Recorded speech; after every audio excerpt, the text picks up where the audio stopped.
Hey you guys, welcome back to Diva Styles. In this video, I will be giving the measurements for the Patron bottle.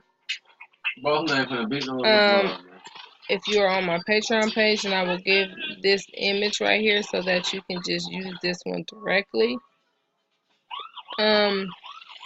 This one that I used, if you've seen the video, the exact measurements for that one is, I believe it's 2.2 by 2.2.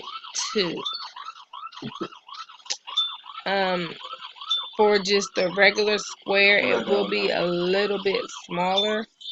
The measurements for that is 2.1 by 2.1. And I created this one myself. You can create it yourself. Like I said, I will be giving out this one right here, but you will have to, like edit it yourself. I mean, it's not hard. Ungroup it, as you can see. Only thing I did was, added everything on it myself. There is more images to ungroup.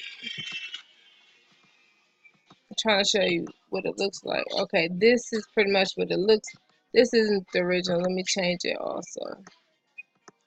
That is what the original looks like. So you will have to, edit it to your liking, your color, your name or whatever. But yes, so if you have any questions at all, please feel free to ask. And as always, I will see you guys soon. Bye.